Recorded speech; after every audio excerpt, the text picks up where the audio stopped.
Kabanata 221. Gintong katawan. Akin na ang mga bagay sa kuweba, hindi ka makagalaw.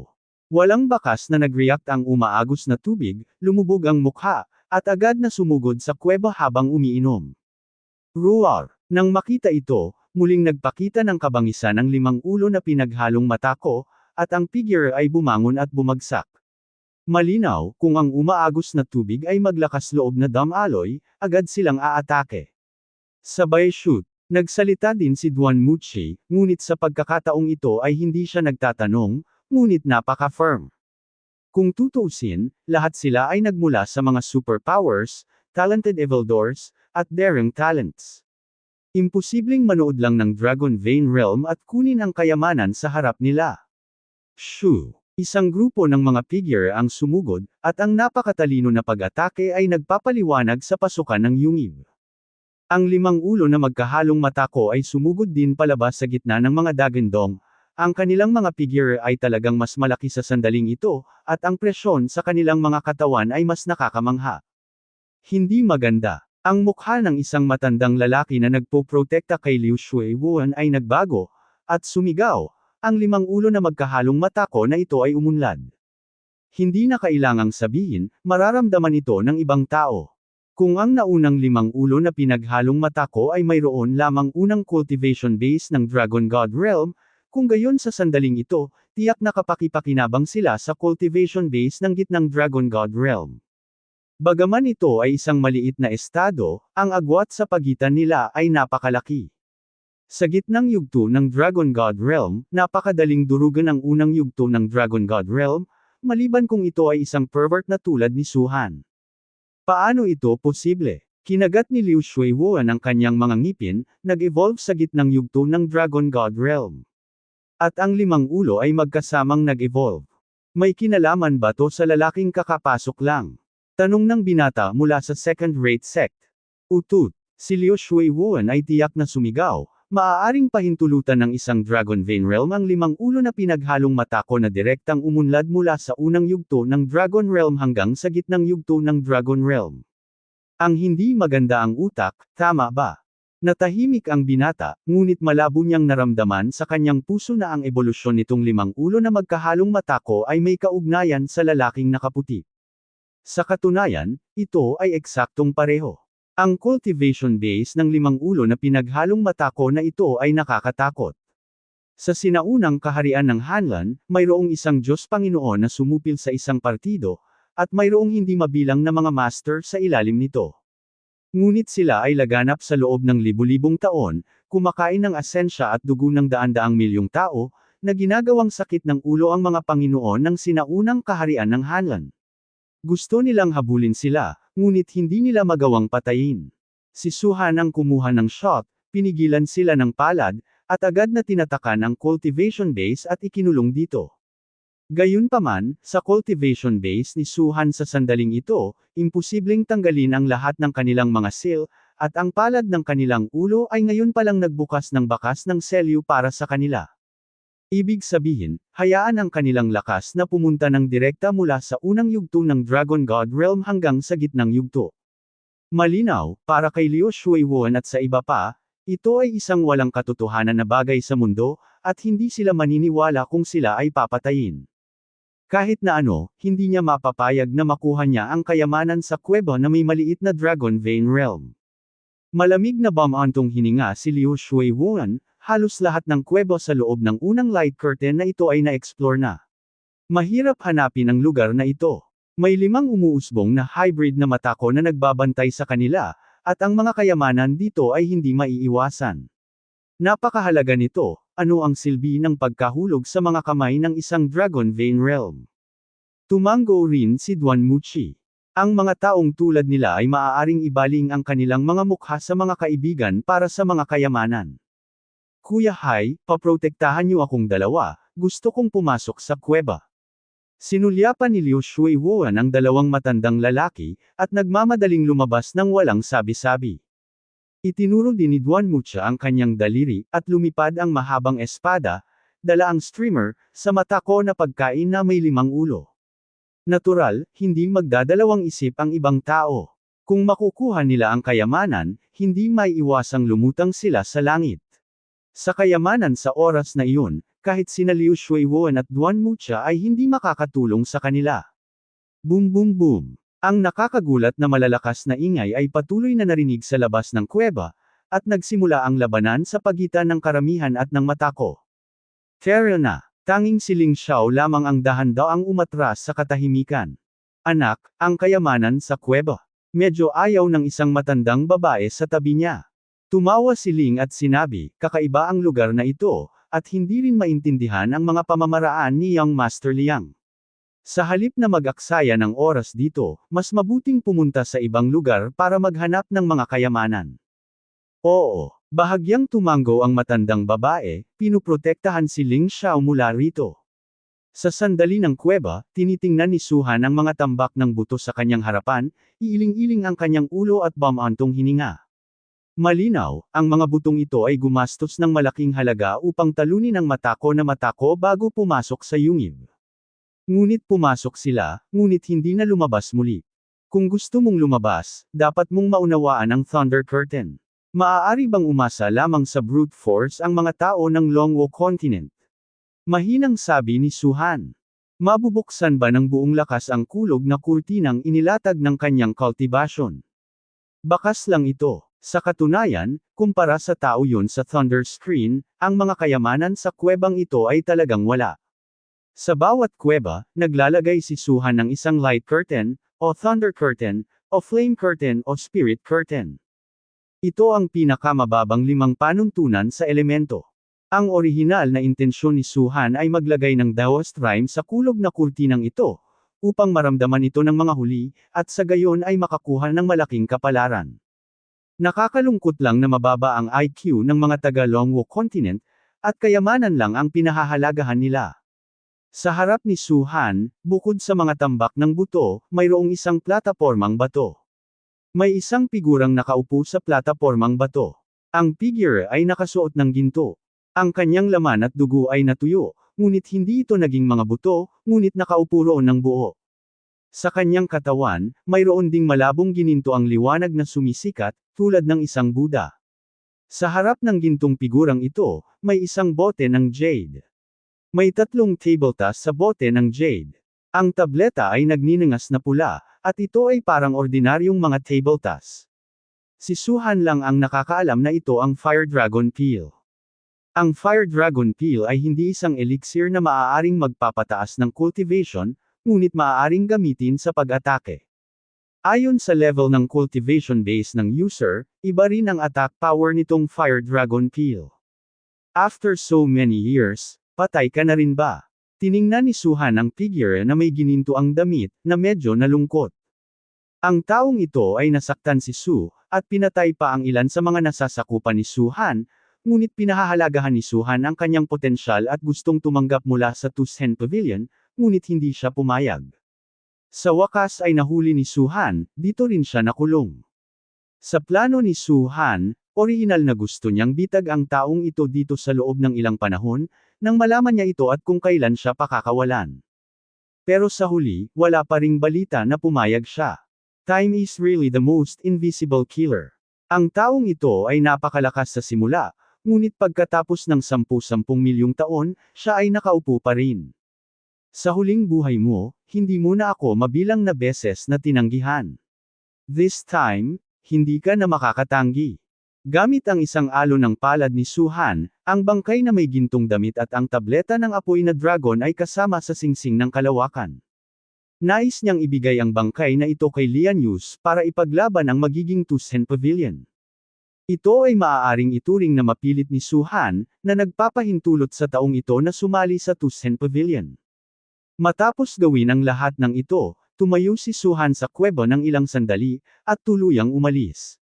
Nang siya ay aalis, inabot niya at isinara ang kurtina ng kulog sa bakana ng kuweba. Labas, si Liu Shuiwen at ang iba ay nakikipagdigma pa rin kay Tao Tai. Nang makitang lumabas si Suhan, agad na sumigaw si Liu Shuiwen, ibigay mo sa akin ang mga bagay sa kuweba, kung hindi, ayaw mong lumabas ng Kibao Mountain. Si Suhan ay mukhang kalmado at tumingin sa umaagos na tubig ng walang bakas, Kahit na mayroon kang talento, ngunit ang iyong pangunawa ay masyadong mababa, sinadya kong bigyan ka ng swerte, ngunit hindi mo ito pinahahalagahan. Nang mahulog ang mga salita, umiling si Suhan at naglakad patungo sa kailaliman ng Kibaw Mountain. Ang Thunder Curtain na iyon, kung talagang mauunawaan ito ni Liu Shuiwuan at ng iba pa, tiyak na isang napakalaking swerte. Kahit na nahawahan lamang ito sa kaharian ni Suhan, ito ay panghabang buhay na benepisyo para sa mga tao sa Longwo Continent. At halatang hindi naniniwala si Liu Shuiwuan at ang iba pa. Sa iyo lang umaasa, pero para din sa amin. Nagmamadaling lumabas si Liu Shuiwuan, tinapakan ang isa sa matako na ulo, at sinunggaban si Suhan. Iwanan mo ang kayamanan para sa akin. Roar. Nang makita siyang nagmamadali kay Suhan, ang isa pang matako ay agad na tumalon, at ang matatalas ng ngipin ay kumagat patungo sa umaagos na tubig ng walang bakas. Ang lakas talaga nitong mga matako na may 5 ulo. Mula sa pananaw ng cultivation, maihahambing sila sa gitnang yugto ng Dragon God Realm. Bilang karagdagan, lahat sila ay mabangis na hayop, at ang kanilang tunay na lakas ng pagsabog ay mas malakas kaysa sa gitnang yugto ng Dragon God Realm. Hindi ko alam kung magkano. Asshole. Habang pinapanood si Suhan na umalis, ang Flowing Water Wuan ay gustong mag-transform sa isang higanteng espiritong katawan, ngunit sinabi ni Hailaw, hindi mo ito magagawa, ang higanteng espiritong katawan ay kumonsumo ng labis na kapangyarihan ng dragon. Ito ay kakapasok lamang sa tarangkahan ng lahi ng USA. Huwag mong ubusin, mas mabuti pang huwag mong ubusin. Kinagat ni Liu Shuiwuan ang kanyang mga ngipin, ngunit sa huli, nakinig pa rin siya sa sinabi ni Hailaw. Ang dami din ng tao sa gate ng Chase ay yung mga bagay na dinala ni Zinj. Kahit na siya ay isang henyo sa Giant Island, ang tableta na dala niya ay talagang hindi sapat para maubos ng espiritu ng higanti. Ang mga nakatatanda sa Giant Island ay nag-utos na kung makatagpo ka ng isang kayamanan na dapat makuha, mas mabuting huwag mong baguhin ang higanteng espiritong katawan. Pumunta sa pangalawang ilaw na kurtina. Malamig na bamantong hininga si Liu Shuiwuan. Huminto sila at tumigil sa pag-atake, at tumigil din ang 5 matako na matako. Ang katawan ni Tao Tai ay pawang may ilang mga pinsala. Gumapang sila sa pasukan ng kuweba, pinagmamasdan ang figure ni Suhan na unti-unting nawawala. Let's go! Huwag na kayong mapahamak ng buhay, pagbalik ko sa sanctuary, ilalabas na kita. Emperador ng 3 kaharian. Ang malinaw na boses ay dumating sa matako na mga tainga na ito. Woo! Ang 5 matako na ito ay gumawa ng humihikbi na tunog. Pagkaraan ng mahabang panahon, sa wakas ay tumayo na sila at umalis sa Kibaushan. Sa 10-10 milyong taon, ang kanilang pagkamuhi kay Suhan ay napawi, at ngayon sila ay hiwalay, at mayroon pa ring bahagyang pag-aatubili. Sa ibang lugar, 12-12 tao ang nagtipon dito. Tulad ng Kibaw Mountain, ang lugar na ito ay isa ring tigang na bundok na may napakataas na taluktok, na tuwid at nakapasok sa kalangitan. Sa tuktok ng bundok, lumitaw ang isang liwanag, na parang isang diyosa. Sa liwanag, isang malabong multo ang naaninag. Ang multo na iyon ay isang gintong pugan. Ito ay dapat ang banal na artifact ng alchemy at pagpino. Nahulaan ng lahat ang pagiging kapaki-pakinabang ng gintong pugan. Kahit na ang gintong pugan ay isang multo, ang mga bakas dito ay napakalinaw. May mga linya ng mabangis na hayop na nakalarawan dito. Ang mga halimaw na iyon ay umuungal hanggang sa langit, o gumagapang, o nagkakalat ng kanilang mga ngipin at mga kuko. Dapat mong makuha ang bagay na ito. Matako ang mukha ni Liu Feng. Siya ay orihinal na isang refiner, ngunit isa ring alchemist. Para sa ganitong uri ng sagradong bagay, walang hilig ng ibang tao. Sa sandaling ito, ang liwanag mula sa tuktok ng bundok ay biglang nag-vibrate at buzz. Ang buong bundok ay nanginginig sa sandaling ito, at ang mga tipak ng mga bato ay nahulog mula sa itaas na parang gumuho. Agad na umatras ang lahat, ngunit nang umatras, nakatitig pa rin sila sa gintong pugan, at ang kasakiman sa kanilang mga mata ay walang lihim. Boom! Ang lupa ay yumanig, ang mga bitek ay napunit, ang gintong pugan sa itaas ng tuktok ng bundok ay biglang naglaho, at ang malaking bundok ay nagsimulang dahan-daang gumuho. Boom! Sa isang tiyak na sandali, isang malakas na ingay ang nagmula sa bundok. Ang bundok, na 1,000 metro ang taas, ay nabasag sa nakakagulat na mga mata ng hindi mabilang na mga tao. Hindi mabilang na lumilipad na buhangin at naglalakad na mga bato ang nahulog mula sa langit. Ang mga malalaking batong iyon ay tumitimbang ng 10,000 kilo. Ang mga ito ay orihinal na ordinaryong lumilipad na mga bato, ngunit sa sandaling ito, tila sila ay pinapabore ng mga Diyos, at mayroong isang kamangha-manghang presyon sa kanila. Boom! May isang second-rate sect genius na natama ng husto, akala niya madali niyang mababasag, tutal, bato lang pala. Kamikaze team. Gayunpaman, sa sandaling tumama sa kanya ang bato, ang lahat ng kanyang mga pag-atake ay bumagsak, at ang kanyang, higit pa, ay sumabog sa ambon ng dugo ng malakas. Young Sect Master. Ang mga mata ng dalawang matandang lalaki ay pulang dugo sa isang iglap. Nais nilang protektahan, ngunit ang lakas ng pagtatanggol ng malaking bato ay napakalakas kaya't nakikita na lamang nila ang kabilang panig na binasag hanggang mamatay. Namatay ang isang pangalawang rate na Young Sect Master. Ang mga taong tulad nito ay napakataas na katayuan sa kontinente ng Longwo. Magkakaroon ng libu-libong tao na nagbabantay sa mga ninuno at hinahangaan ng hindi mabilang na mga tao saan man siya magpunta. Pero eto, kamamatay lang, walang pakialam. Nararapat ito. Isang lalaking may malungkot na tingin ang sumugod mula sa malayo, tumakas mula sa isang malaking bato, at malamig na bamantong hininga, sa madaling salita, siya rin ang young master ng second-rate sect. Manatili sa, enjoy mayaman ba ito at mayaman o hindi? Gusto ko lang pumunta dito para maghanap ng kayamanan. Ikaw, nagalit ang dalawang matanda sa kanilang puso, ngunit nang makita nila ang isa't isa ng malinaw, pagkatapos ng lahat, hindi na sila muling nagsalita. Ano ako? Ngumisi ang binata, mali pa ba ako? Ang taong ito ay si Mo Jiuyo. Siya ay isang miyembro ng unang klase na sekta ng Chang'an Mountain, at kahit na sa maraming mga first class na sekta, ang Chang'an Mountain Gate ay nasa tuktok nito. At ang dalawang matandang lalaki ay mga miyembro lamang ng sekta ng pangalawang antas, pabayaan sila, sila ang kanilang suzerain, at hindi sila nang ahas na tretuhin si Mo Jiuyo. Hindi ko makukuha itong gintong pugan. Si Liu Feng ay kabilang din sa karamihan, ngunit nang umaalingaw ang bundok, tuluyan na siyang umatras. Personal niyang nakita na ang young master ng second-rate sect ay binasag hanggang mamatay. Bagamat ayaw niya, alam niyang ang bagay na ito ay tiyak na hindi niya makukuha. Habang bumubuntong hininga, mabilis na umalis si Liu Feng. Sa daan para makatakas, muntik na siyang matamaan ng malaking bato ng ilang beses. Kung tamaan man siya, sa lakas ng kanyang espesyal na pangangatawan, hindi may iwasang mamatay siya. Ang sirang bundok ay ganap na gumuho, at ang langit ay puno ng alikabok, na nagiging bagyo, na nagwawalis sa paligid. Sa sandaling ito, may hagong na tunog na isang gintong pugan na kasing laki ng palad ang lumipad palabas ng bundok. Ito ang gintong pugan. Napanganga ang lahat, at isang matinding kulay ng kasakiman ang lumabas sa kanilang mga mukha. Ang bagay na ito ay dapat na ang banal na bagay ng pagpino ng mga kasangkapan at alchemy. Nararamdaman ko na mayroong isang kamangha-manghang pil na insenso sa loob. Kung walang tableta sa loob nito, malamang na ito ay nagpino ng isang lubhang kakilakilabot na tableta. Hindi ko maiwasang sabihin. Kahit hindi niya ito sabihin, makikita ito ng ibang tao. Ang gintong pugan na ito ay orihinal na nasa gitna ng bundok, ngunit isang multo ang lumitaw sa tuktok ng tuktok, na nagpapakita ng kahalagahan nito. I will let him die. Tinitigan ni Mo Jiuyo ang ginintoang pugan, mabilis na huminga. May kutob siya na ang ginintoang pugan na ito ay katulad noong nakuha ni Haring Unidaming sa Giant Island ang banal na artifact. Kung makukuha niya ito, tiyak na tataas ng husto ang kanyang katayuan.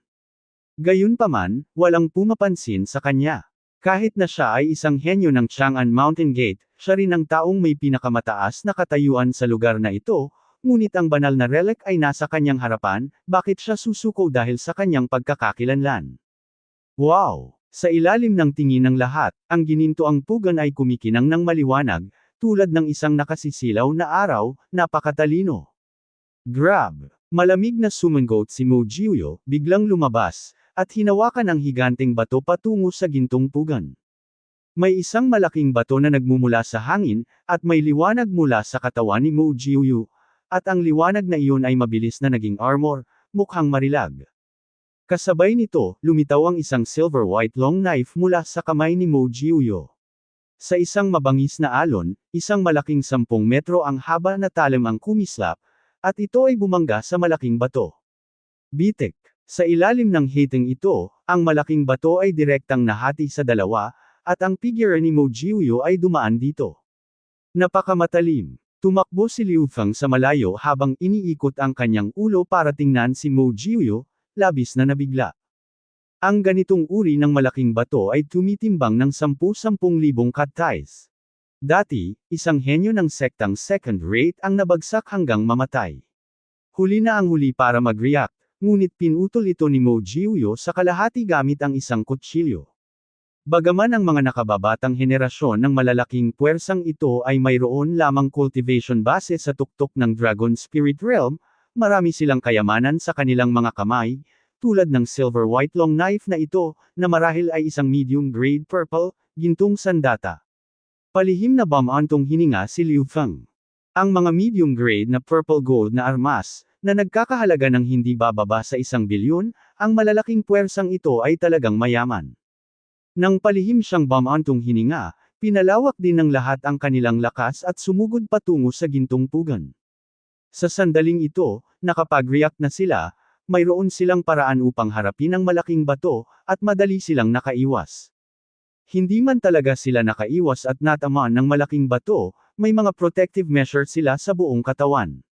Hindi sila maaaring mamatay, at hindi man lang nasugatan. Sa karamihan, sila ay naantalan ng malaking bato. Wala na akong pag-asa. Tiningnan ni Liu Feng ang maraming figure na ito at tuluyang sumuko. Napakahirap talagang kunin ang mga kayamanan mula sa mga nakababatang henerasyon ng napakaraming makapangyarihang puwersa. Kung hindi mo ito gagawin, ikaw ay kukuha ng iyong sariling buhay. Kung ikukumpara sa iba pang 9 Liu sects at kahit na 8 Liu sects, ang mga kagamitan sa kanyang katawan ay masasabing maluho o maluho pa nga, ngunit kung ikukumpara sa mga nakababatang henerasyon ng malalaking kapangyarihang ito, tila nanginginig ito. Roll! Ang sigaw ni Mo Jiuyo ay nagmula sa kawalan, at isang lalaking nakaasol na kamiseta ang pumunta sa harapan ni Mo Jiuyo ng napakabilis, at malapit na siyang lampasan. Agad na binaril ni Mo Jiuyo, at ang pilak puting mahabang kutsilyo ay tumawid, na tumama sa lalaking nakasuot ng asol. Nagbago ang ekspresyon ng huli. Nakita rin niya ang kapangyarihan ng silver white long knife kanina lang, at agad na sumangot at umiwas sa gilid sa napakabilis na bilis. Lan Yishan, nangangahas ka ba itong gininto ang pugan sa akin? Ang mga mata ni Mo Jiuyo ay nagpakita ng panghihina. Mga kayamanan ng langit at lupa, lahat ay naninirahan doon, itong gintong pugan ay hindi sa iyo. Ang lalaking nakasuot ng asol, iyon ay, ang panunuyanang, nakasuot na asol na sen, sa bibig ni Mo Jiuyo, nang humakbang ang kanyang mga paa sa hangin, muli siyang bumilis, nalampasan si Mo Jiuyo sa isang kisap mata. Malungkot ang mukha ni Mo Jiuyo, si Lan Yishan ay miyembro din ng first class na sekta ng Extreme Night Sect, at sa pagkakakilanlan, hindi siya mas mababa sa kanya, ngunit ang sa Extreme Night Sect ay bahagyang naiiba sa foundation, ng Chang'an Mountain Gate. Ang mga asterisk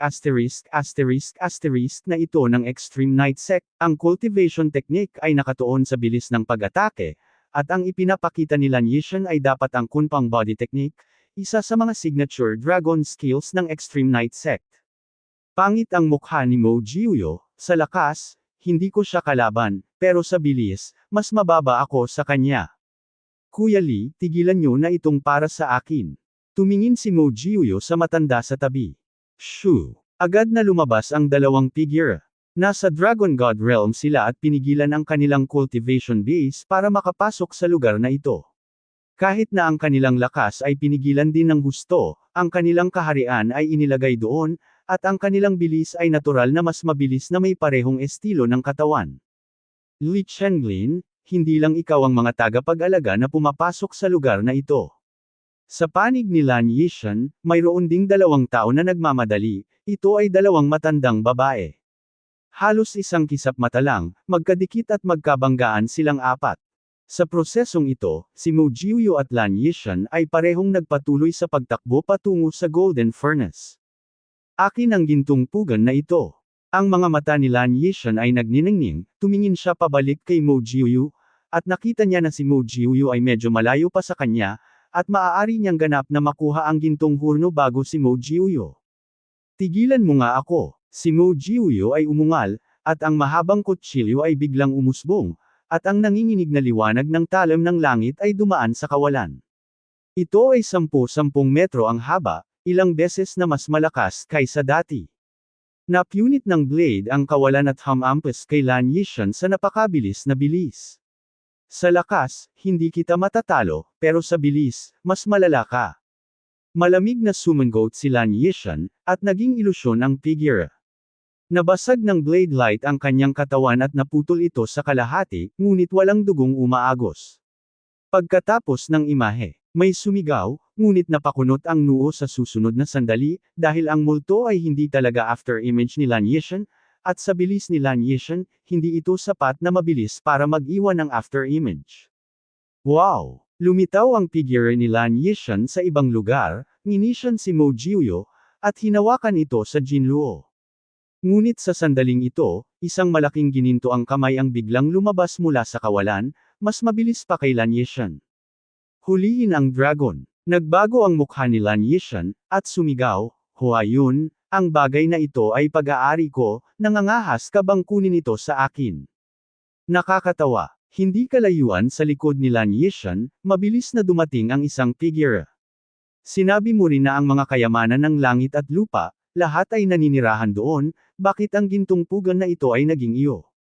Nang magsalita ang taong ito, sumayaw ang palad ng kanyang kamay, at malapit nang suluhin ang gintong palad sa kawalan ng gintong pugan sa kanyang sayaw. Malungkot ang mukha ni Mo Jiuyu, mas pangit si Lan Yishan, inakala ng lahat na ang gintong pugan na ito ay magiging pag-aari ni Huayun. Sa hindi inaasahang pagkakataon, nang kukunin na ni Huayun ang gold furnace, biglang yumanig ang gold furnace, naging stream ng liwanag, at dumiretso sa malayo. At ang direksyon kung saan ang gininto ang pugan na ito ay sumugod palabas, si Liu Feng ba ay nandito? Tumawag ka. Ang bilis ng golden furnace ay umaabot na sa sukdulan nito, at sina Lan Yishan, Mo Jiuyu at iba pa ay itinapon palabas ng 28th Street. Nakikita lamang nila ang gintong liwanag na kumikislap, at pagkatapos ay nawala ang golden furnace. Okay. Ang puso ni Huayun ay lumubog, sa sandaling iyon, ang gininto ang pugan ay malapit na niyang agawin, ngunit hindi niya inaasahan na ang gintong pugan ay nakatakas ng mag-isa. Ito ay karapat-dapat na maging isang kayamanan, pati na rin ang gayong espiritualidad. Hindi lamang sila nabigo, ngunit sila ay labis na masaya. Ang mga espiritual na kayamanan ay mas mahalaga.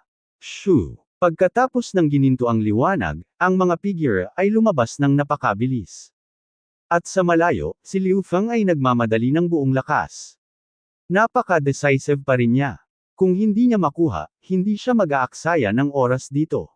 Kung mananatili ka pa rin doon, baka kailanganin mo pang saluhin ang sarili mong buhay. Hindi ko alam kung saan nagpunta ang Pavilion Master at ang dakilang Elder. Kung nandito ang Pavilion Master, siguradong nasa bag ng Pavilion Master itong Golden Furnace. Napabuntong hininga si Liu Feng. Para sa kanya, o sa sinuman sa Tusen Pavilion, si Su Han ay isang Diyos, hanggat siya ay kumikilos, walang imposibleng gawin. Tumawag ka. Isang gininto ang liwanag ang dumaan sa puwang sa likuran nito. Medyo nakaramdam si Liu Feng, lumingon siya at tumingin sa paligid, biglang nagbago ang mukha niya. Golden Furnace. Hindi lamang nakita ang gintong pugan, ngunit nakita din ang malaking bilang ng mga figure na humahabol sa likod ng gintong pugan. Nima, bakit ka sumugod sa akin? Tumalikod si Liu Feng at tumakbo nang walang sinasabi. Wala siyang ideya na kunin ang gintong pugan. Isang biro, napakaraming mga henyo at masasamang loob sa likod niya, at mayroon akong dalawang opinyon kung ang huli ay maaaring manalo, huwag mag-isa na makubkob. Gayunpaman, ang araw ay nabigo. Tumakbo si Liu Feng, at sumunod ang Golden Furnace. Ang bilis ni Liu Feng ay hindi kasing bilis ng Golden Furnace. 9 Steps to the Dragon. Sa ilalim ng nagngangalit na mga ngipin, sa wakas ay ipinakita ni Liu Feng ang sekretong pamamaraan ng body magic na ibinigay sa kanila ni Su Han Tianlong 9 Steps. Sa sandaling na-deploy ang Tianlong 9 Steps, ang anyo ni Liu Feng ay agad na naging ilusyon, at ang tanging nakikita niya sa mata ay isang malabong figure na mabilis na tumatakbo. Ang kanyang bilis sa sandaling ito ay hindi mabilang na mas mabilis kaysa dati, at siya ay halos kapareho ni Lan Yishan. Ito ay nararapat na maging Tianlong 9 steps, ngunit ito ay kumukonsumo, sobra.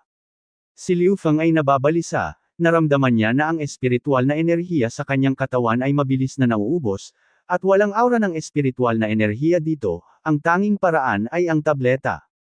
Minsan kaming binigyan ng Pavilion Master ng ilang gold grade pill, at mayroong 10 medicinal pill na hindi alam ang grade.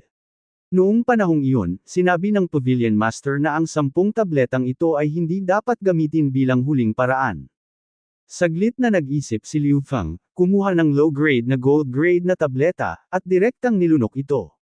Boom! Ang Pildores na iyon ay agad na naging isang malaking espiritual na kapangyarihan, ngunit bago ito masipsip, mabilis itong inilikas ni Liu Feng at ginamit ito sa siyam na hakbang ng dragon. Napakabilis! Si Liu Feng mismo ay nagulat. Ang gold-grade na tableta, bagamat ito ay isang mababang grado lamang, ito ay nagkakahalaga ng milyon-milyong gintong barya, ngunit sa napakaikling panahon, ito ay halos naubos ng Tianlong 9 steps. Unang hakbang pa lang ito. Gaya ng ipinahihiwatig ng pangalan, ang siyam na hakbang ng Tianlong ay may siyam na hakbang. Kung gagawin ko ang pangalawang hakbang, hindi ba ito maaaring mas mahal? Kinagat ni Liu Feng ang kanyang mga ngipin at mapait na tumingin sa ginintoang pugan sa tabi. Hindi alam ng Jinlo kung bakit, kung siya ay mabilis, at kung siya ay mabagal, siya ay magiging mabagal, at siya ay palaging nasa balanse sa kanyang sarili, na parang sinasadya niya ang kanyang sarili. Bilasan mo, si Liu Feng ay sumigaw kay Jinlo, ayoko sa iyo. Ang ilang mga tao na gusto ka sa likod ay, huwag mo akong abalahin. Paano naman ang mga banal na bagay ng alchemy? Kumusta naman ang banal na artifact ng kagamitan sa pagdadalisay? Ikaw ang numero 1 banal na bagay sa universo, at hindi ka kasing halaga ng buhay ni Lao Su. Maraming anak ng malalaking puwersa sa likod ang nakatingin at humahabol sa kanya. Naiintindihan ni Liu Feng na kapag kinuha niya ang ginintoang pugan na ito sa kanyang mga kamay, hindi maiiwasang magdudulot ito ng pagkubkob sa maraming tao. Tila na pagkatapos marinig ang mga salita ni Liu Feng, ang bilis ng gintong hurno ay biglang tumaas, na nalampasan si Liu Feng. Nang makita ito, sa wakas ay gumaan ang loob ni Liu Feng. Ang layunin ni Mo Jiuyo at ng iba pa ay ang gintong pugan, hanggat ang ginintoang pugan ay malayo sa kanila, kung gayon ang kanilang sariling kaligtasan ay hindi haadlang. Ngunit ang hindi inaasahan ni Liu Feng ay pagkatapos na bumilis ang gintong pugan, huminto ito ng 10 metro sa harap ng katawan ni Liu Feng at dirdiretsyong huminto. Masyadong mabilis ang bilis ni Liu Feng. Kumurap siya sa layong 10 metro at muntik na siyang matamaan. Siya ay nagmamadaling huminto, pagkatapos ay binigyan ng gininto ang pugan ng isang mabangis na tingin, at pagkatapos ay kumislap mula sa gilid. Ang ikinagalit niya ay ang gintong pugan na ito ay sumugod muli sa kanyang harapan, na nakaharang sa kanyang daraanan. Anong gagawin mo? Nais ni Liu Feng na bigyan ng gininto ang pugan na ito ng 2 nilagang itlog, sa tuwing hinaharangan ito nito, lubos nitong hinahadlangan ang kanyang bilis. Ibinato ang isa pang low-grade na gold-grade na tableta sa kanyang bibig, muling iniwasan ni Liu Feng ang gold furnace. Ngunit maliwanag, ang gininto ang pugan na ito ay hindi nilayo na pakawalan siya, at tumayo sa harap niya sa ikatlong pagkakataon. Ang tito mo. Makahingi ka pa ba ng mukha? Makahingi ka pa ba ng mukha? Wala akong pakialam sa'yo. Agad na itinaas ni Liu Feng ang kanyang kilay, wala akong sama ng loob sa iyo, ano ang ginagawa mo sa aking daan? Sa dinami-daming tao sa likod, kapag naabutan sila, mamamatay ako. Walang pakialam si Jinlo. Drafting girl. Mariing inilibot ni Liu Feng ang kanyang mga mata. Umalis ka sa ginintoang pugan, may iligtas ko ang iyong buhay. Sa oras na ito, sa wakas ay naabutan ng Mo Jiuyo at ng iba pa. Anak, ang mga sagradong bagay na ito ay hindi isang bagay na maaari mong makuha. Pinakamabuting malaman mo ang mga ito, kung hindi, hindi ka marunong mamatay. Sigaw din ni Lan Yishan sa likod niya. Wow! Hindi umimik si Huayon, at ginamit muli ang kamay ng dragon. Isang malaking gintong palad ang lumabas mula sa kawalan. Ang kanyang layunin ay ang Golden Furnace, ngunit malinaw na kahit si Liu Fang ay mahuhuli dito. I don't want this Golden Furnace. Kung gusto mo, wala itong kinalaman sa akin.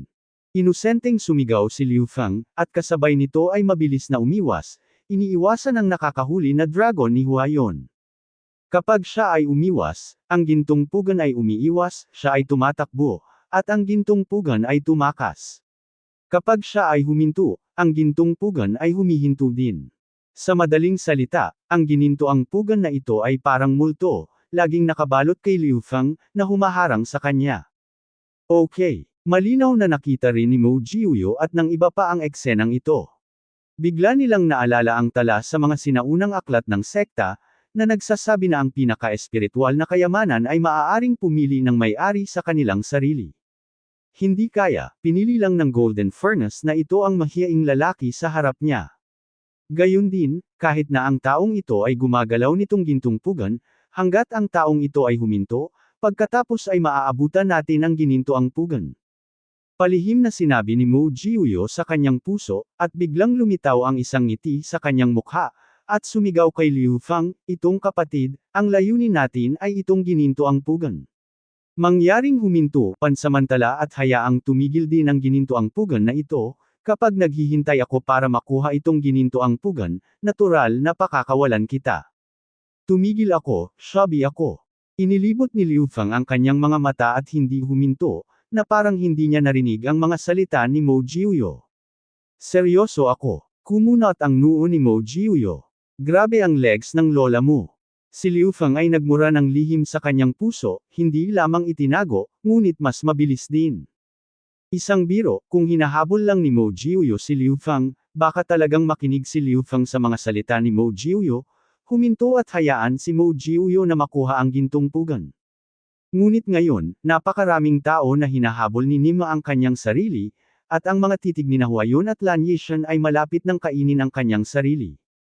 Kung titigil ka talaga, siguradong may kukuha ng Gold Furnace, pero iisa lang ang Gold Furnace. Paano ang mga hindi nakakuha nito? Walang pag-aalinlangan si Liu Fang na ang mga hindi nakakuha nito ay tiyak na magagalit sa kanya, at ang mga nakakuha ng gintong pugan ay wala nang pakialam sa kanilang sarili. Sa makatuwid, hindi niya pinakinggan ang mga salita ni Mo Jiuyo, sinasamantala ang layo na maaari niyang takbuhan kasama nila sa sandaling ito, kung gaano kalayo ang kaya niyang tumakbo. Kung hindi ka tumigil, huwag mo akong hayaang maging walang awa. Lumubog din ang mukha ni Mo Jiuyo. Si Liu Fang ay nabaliw sa gintong pugan na ito.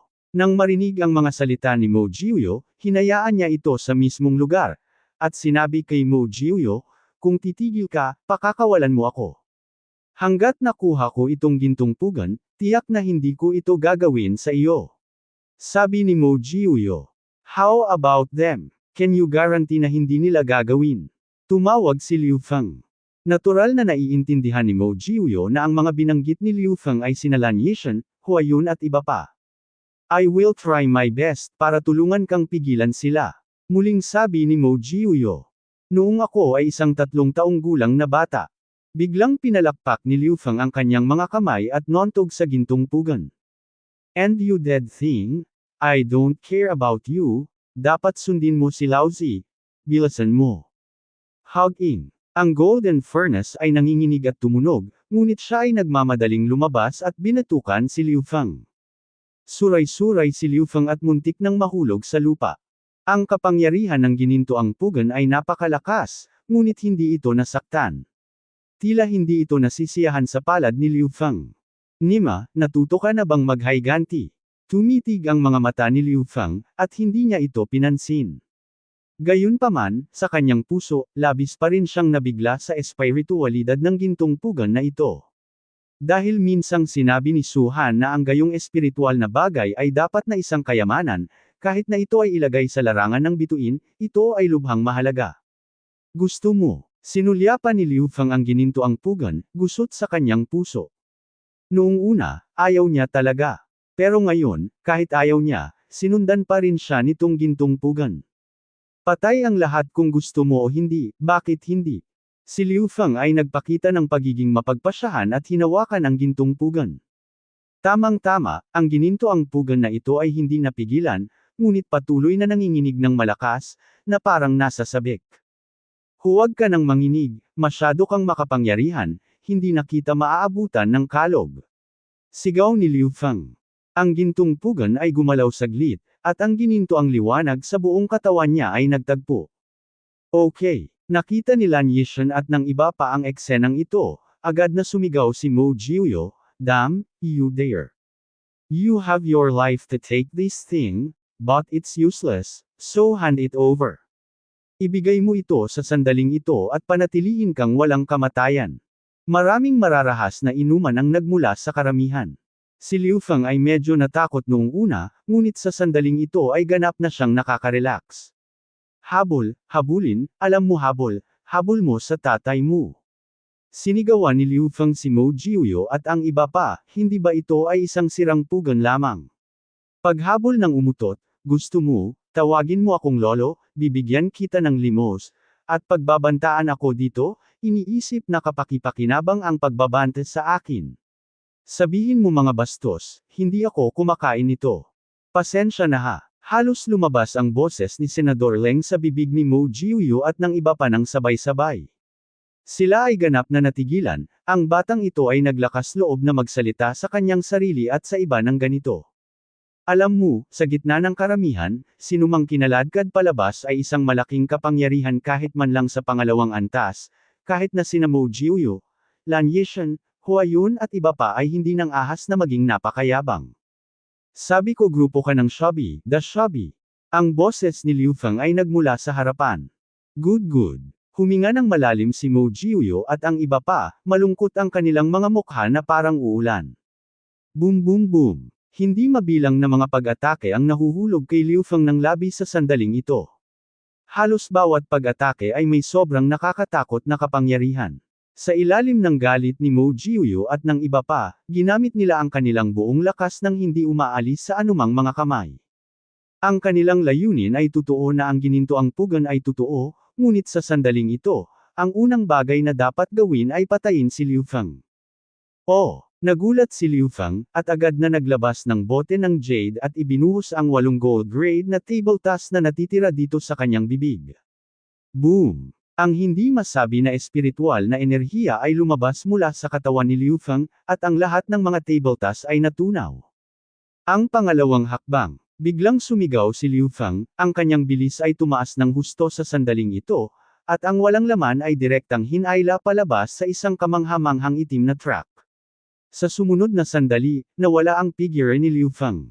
Napakabilis. Si Mo Jiuyo at ang iba pa ay lahat ay pinaikli ang mga ekspresyon, lalo na si Lan Yishan. Siya ay miyembro ng Extreme Knight Sect. Ang Extreme Knight Sect ay maaaring bahagyang kulang sa pag-atake at depensa, ngunit sa mga tuntunin ng bilis, tiyak na siya ay nasa unang klase ang unang tatlo sa mga pintuan. Pero kahit ganon, nabigla si Lan Yishan. Ang bilis talaga ni Liu Feng. Bagaman hindi ito umalis sa afterimage, ngunit maaari itong mag-iwan ng bakas sa kawalan, halos masira sa hangin, ito ay halos kapareho ng afterimage. Mabuti na lang at hindi nag-iwan ng afterimage ang taong ito. Hanggat may track na ito, maabutin natin siya. Palihim na sabi ni Lan Yishan sa kanyang puso. Habol. Marahas din si Mo Jiuyo. At 12-12 kilometro sa unahan nila, ang mukha ni Liu Feng ay mapatla. Ang pagkonsumo ng ikalawang hakbang ng Tianlong 9 steps ay talagang napakalaki, at ito ay maraming beses na mas malaki kaysa sa unang hakbang. Ang espiritual na kapangyarihan na nabago sa 8 mababang antas ng gintong mga table task ay halos agad na nawalan ng laman. Siyempre, mataas ang konsumo at nakakatakot ang bilis. Sa isang kisap mata, tumakas si Liu Feng ng 12-12 kilometro ang layo. Nasaktan mo ng husto si Lao Su. Sinampal muli ni Liu Feng ang furnace ng tableta, kinagat ang kanyang mga ngipin at sinabing, ito ang tarangkahan ng karera para paghigpitan ang mga bagay na dinadala ko. Pumasok ako sa oras na ito, at 10 bote lang ng gold grade na tableta ang dala ko. Win a day, uminom ka lang ng 1 bote, kung hindi ka kasing galing ni Lao Su, susunugan ka ni Lao Su. Ang gininto ang hurno ay tila naunawaan ang mga salita ni Liu Feng, at ito ay bahagyang yumanig, at ang gininto ang liwanag ay muling sumabog. Ilan ang ibig sabihin? Tumitig si Liu Feng at sinabing, alam mo ito ay, inaalog ang iyong tiyuhin, inalog ito, walang silbi ang mga umutot. Hugging. Muling umiling si Jin Luo, at bago muling magsalita si Liu Feng, bigla siyang bumitaw at nontog sa dibdib ni Liu Feng. Puff! Si Liu Feng ay bumubula ng isang subaw ng dugo, at ang ginintoang hurno ay agad na sumugod, ganap na sinisipsip ang dugo. Wow! Sa sandaling ito, ang ginintoang liwanag ng ginintoang hurno ay pinakawalan, lubhang nakasisilaw. Lalong naramdaman ni Liu Feng na tila may isang uri ng koneksyon sa pagitan niya at ni Jin Luo. I mean to let you bleed. Naiintindihan mo ba ang dugo? Isang napakayabang na boses ang tumunog mula sa puso ni Liu Feng. Liu Feng, Hibaoshan, kung saan naroon ang pangalawang sinag ng liwanag, daan-daang figure ang nagtipon dito. Ang mga figure na ito ay natural na Liu Shuiwuan at iba pa. Mayroon lamang isang kuweba sa unang sinag ng liwanag na nagpapanatili pa rin ng kayamanan, at ang kayamanan na iyon ay kinuha ni Su Han, at wala silang pagpipilian kundi pumunta sa lugar kung saan umiiral ang pangalawang sinag ng liwanag. Ang lugar na ito ay 1 kilometro ang layo mula sa paanan ng bundok, at ang buong bundok ay halos 10,000 metro ang taas. Ikaw na naman. Nang si Liu Shuiwuan at ang iba pa ay sesabog na ang liwanag, muling lumitaw ang figure ni Su Han dito. Tila hindi siya nakita ni Su Han, ang kanyang ekspresyon ay kalmado, at ang kanyang mga mata ay nakatitig sa magaan na kurtina na parang may mga alaala na lumitaw. Siya ay hindi masyadong matanda, napakabata, wala pang 20 taong gulang, ngunit sa sandaling ito, siya ay puno ng isang sinaunang pakiramdam ng mga pagbabago. Ang ganitong uri ng pakiramdam ay nagparamdam kay Liu Shuiwuan at sa iba pa na si Su Han ay tila nabuhay ng hindi mabilang na mga taon. Ilusyon. Nagkatinginan sina Duan Mucha at Liu Shuiwuan, at sinabi ng sound transmission, tiyak na nakuha ng taong ito ang kayamanan sa kuweba, at ang cultivation base ay naging masigasig, kaya ganito ang mararamdaman natin. Iyan ang aking kayamanan. Ang umaagos na tubig ay tumitig kay Su Han nang walang bakas, nagngangalit ang kanyang mga ngipin. Kung may kayamanan, nilamon na ng taong ito. Hindi mo na kailangang isipin pa. Sayang lang ang oras para barilin siya. Sabi ni Duan Musi. Sinabi rin ng matandang lalaki sa tabi ni Liu Shuiwuan, anak, walang aura sa tarangkahan ng Chasing the Deer, kaya subukang iligtas ito hanggat maaari. Okay, then I will spare his life. Malamig nang umuso si Liu Shuiwuan at tumingin kay Su Han, bagay na bagay sa aso, binabalaan kita, kung maglakas loob kang kunin muli ang nilalaman ng pangalawang light curtain na ito, tiyak na gugustuhin kung mamatay ka. Sumimangot si Su Han, sumulyap kay Liu Shuiwuan, bahagyang umiling, at naglakad pasulong. Anong gagawin niya? Akala ko ba sa lakas ng Dragon Vein Realm niya, mabubuksan niya ang magaan na kurtinang ito? Hahaha, anong joke? Nang makita si Su Han na lumakad papunta sa light curtain, maraming tao ang nanunuya. Ngumisi din si Liu Shuiwuan, mga bagay na hindi alam ang kanilang sariling lakas, sa tingin ko talaga ay maaari mong basagin ang magaan na kurtinang ito gamit ang iyong lakas. Kung hindi ka naprotektahan ng may 5 ulo na pinaghalong mata ko noon, ikaw ay naging aking subordinate. Bago bumaba ang boses niya ay biglang huminto ang boses niya. Ano? Nanlaki ang mga mata ng lahat sa sandaling ito at hindi makapaniwala. Dahil nakalagay na ang kamay ni Su Han sa light curtain. Hindi tumalbog ang magaan na kurtina, ngunit nanginginig, at may puwang na nahati sa harap ni Su Han. Imposible. Noon pa man ay napakakalmado ng karakter ni Duan Muche, ngunit sa sandaling ito ay nagsalita din siya ng pasiga, nagulat. Kailangan nilang gumawa ng mahusay na pagsisikap upang masira ang unang liwanag. Ang pangalawang light curtain na ito ay natural na mas matibay at naglalaman ng mas maraming kayamanan. Pero itong taong ito, napakadali lang nakipag-break. Pumasok ka. Nang walang pangalawang salita, si Liu Shuiwuan ay tumapak sa lupa tulad ng isang higanteng hayop, na nagpadyak ng isang malaking butas sa lupa, at ang figure nito ay sumugod patungo sa bitik. Ganoon din sa iba. Ngunit si Su Han sa loob ng light curtain ay tumalikod, hinampos ng palad ang light curtain, at agad na gumaling ang mga bitik. Boom! Nagkataon lang na umagos ang agos ng tubig ng walang bakas, at hindi na talaga mapigilan. Direkta itong tumama sa magaan na kurtina, at tumalbog muli. Asshole! Tinitigan ni Liu Shuiwuan si Su Han, nagngangalit ang kanyang mga ngipin at sinabing, ang walang utang na loob, nakalimutan mo na ba, paano ka nakapasok sa kuweba, paano mo nakuha ang kayamanan? Ito ay dahil nabasag natin ang unang ilaw, screen. Talaga, kahit anong isipin mo. Kalmadong sinulyapan ni Su Han si Liu Shuiwuan, at mahinang sinabi, itong pangalawang light curtain, kung gusto mong pumasok, maaari mong basagin ito mismo. Pagkakapasok ko, siguradong mapipilitan kang mamatay. Tumingin si Liu Shuiwuan sa likod ni Su Han at napaungol. Hindi alintana si Liu Shuiwuan at ang iba pa, pagkatapos pumasok si Su Han sa light curtain, isang makulay na daanan ang lumitaw sa kanyang harapan. Sa nakapalibot na mga pader ng daanan na ito, may mga hukay, ang mga hukay ay halos kasing laki ng kamao, na parang may kinuhang sapilitang bagay. Naaalala ko na sa mga hukay na ito, may orihinal na mga magic spar, ungol ni Su Han. Nawalan na siya ng pag-asa. Matapos ang napakaraming taon, ang magic spar dito ay maaaring matagal nang naalis. Ang magic spar na ito, ngunit ang tunay na magic spar, ay hindi ang mga basurang bato na matatagpuan sa Wanyun Mountain Lingshivei ng Liakezong, kailangan itong minahan. Kahit na ang mga tao sa Longwo Continent ay makikilala ito bilang isang magandang bagay sa isang sulyap, at kahit na hindi nila ito kailangan, iuuwi nila ito. Kung ang mga taong kumuha ng mga magic spar na ito ay mga katutubo ng Demon God World na ito, magandang sabihin, kung sila ay mula sa Longwo Continent, ito ay isang kahihiyan. Ang mga tao sa Longwo Continent ay hindi marunong magsanay ng magic, at ang magic spar ay walang silbi sa kanila. Kapag natapos ko na ang pagharap sa usapin ng Kibaoshan, titingnan ko ang mga kaharian na itinatag ng mga katutubo. Napakayaman ng mga elemento ng mahika dito, tiyak na mayroong maraming magic spar sa kanilang mga kamay. Kumislap ang mga mata ni Su Han at naglakad pasulong.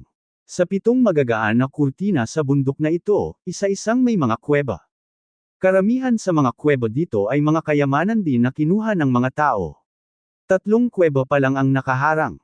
Halatang walang makapasok, o ibig sabihin, nakapasok at hindi na lumalabas. Sa 3 kuwebang ito, ang isa ay naglalaman ng sagradong snow lotus ng bundok, ang isa ay naglalaman ng isang tungkod, at ang huli ay naglalaman ng isang patak ng dugo ng dragon. Bahagyang nag-isip si Su Han, inilagay niya ang lahat ng mga bagay na ito, natural na hindi niya makakalimutan. Pagkatapos ng muling pagsilang, ang cultivation base ay nawala, ngunit ang memorya ay umiiral pa rin. Walang pag-aalinlangan, dumiretso siya sa kuwebo kung saan nakalagay ang mga tauhan.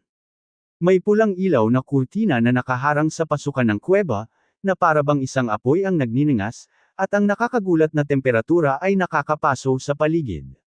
Kung hindi pa ito na-control ni Su Han sa simula pa lang, natatakot akong matuno ang buong kuweba. Shishik. May isang malaking figure na kumikinang mula sa, ito ay isang higanteng sawa, mahigit 10 metro ang haba, lumulunok ng mga letre ng ahas, at sa ulo nito, may 2 matataas na umbok. Ito ay orihinal na mukhang mabangis at gustong kumain ng mga tao, ngunit pagkatapos makita si Su Han, bigla itong tumili at mabilis na umatras. Don't go, I'm not here to kill you, mukhang naaalala mo pa ako. Si Su Han ay sumenyas, ang higanteng sawa ay paulit-ulit na nag-alinlangan, at sa wakas ay lumapit kay Su Han. After so many years, hindi ka pa rin ba nagiging dragon? Hinaplos ni Su Han ang higanteng ulo ng ahas ng higanteng sawa, at ang kanyang ekspresyon ay muling nagpakita ng mga alaala. Kahit sa santuwaryo, ang angkan ng dragon ay ang pinakamataas na bagay. Kung hindi dahil sa bitag kita dito, lumipas na ang 10,000 taon na ito, kung hindi mo binago ang dragon, natatakot ako na naging alabok na sana. Para bang naiintindihan niya ang mga salita ni Su Han, nagpakita ng pasasalamat ang higanteng sawa. Kapag inilabas ko ang mga bagay sa kuwebang ito, maaari kang umalis. Ngumiti si Su Han sa sawa, manatili ka rito, at pagdating ko sa susunod, tutulungan kitang baguhin ang dragon. Woo! Umungol ang sawa, hindi ito pinansin ni Su Han, at sa pagkumpas ng kanyang palad, nawala ang flame light curtain na puno ng nakakatakot na temperatura. Pumasok siya dito, at nakita niya ang kuweba na nakabukas ng malawak sa liwanag, at dahan-daang lumulutang ang isang maitim na asul na tungkod. Ang staff na iyon ay ginamit ni Su-han, at tinawag itong Stand of Divine Voice. Nang maglaon, nakakuha si Su-han ng mas mahusay na tauhan at iniwan ito bilang regalo sa sinaunang emperador. Sa hindi inaasahan, pagkatapos ng maraming taon, bumalik ka sa aking mga kamay. Napabuntong hininga si Su-han, muling nagkatawang tao ang mundo, ang lahat ay hindi mahuhulaan, kahit na may pinakamataas na cultivation base, sa huli ay hindi ito makakapantay sa cycle ng langit. Wow! Sa pamamagitan ng pagwagayway ng palad ni Su-han, ang staff ay agad na kuminang ng maliwanag, at lumipad sa kamay ni Su-han ng may panginginig. Long time no see. Bulong ni Su-han sa sarili habang marahang hinahaplos ang staff ng Divine Sound. Pagkatapos kunin ang staff ng Shenyin, kinuha din ni Su-han ang Shanshan Snow Lotus sa kanyang kamay. Ang sagradong Snow Lotus ng bundok ay ang ganap na pinakamataas na espiritual na bagay, ito ang espiritual na bagay na nakuha ni Su-han sa santuwaryo. Gayunpaman, kumpara sa nakaraang buhay ni Su-han, talagang hindi niya kinuha ang Shanshan Snow Lotus sa kanyang mga mata, kaya inilagay ito dito, at ibinigay ito sa sinaunang emperador na Saint Demon kasama ang mga staff ng Divine Sound. Ngunit sa sandaling ito ay naiiba. Sa isang abandonadong lugar tulad ng Longwo Continent, kahit na kumuha ka lang ng isang dahon ng Snow Lotus mula sa Holy Mountain, ang pinonggamot ay dapat na napakataas na antas, at least ito ay ang Earth Ming. Ang sagradong Snow Lotus ng bundok ay may kabuuang 9 na dahon. Nagbubunga ito ng isang dahon sa 1,000 taon at namumulaklak ng isang bulaklak tuwing 10,000 taon. Ang isang kumpletong sagradong Snow Lotus ng bundok ay tatagal ng hindi bababa sa 100,000 taon bago ito ganap na tumanda. Sa aspeto lamang ng panahon, makikita natin ang katakutan ng sagradong Snow Lotus ng bundok.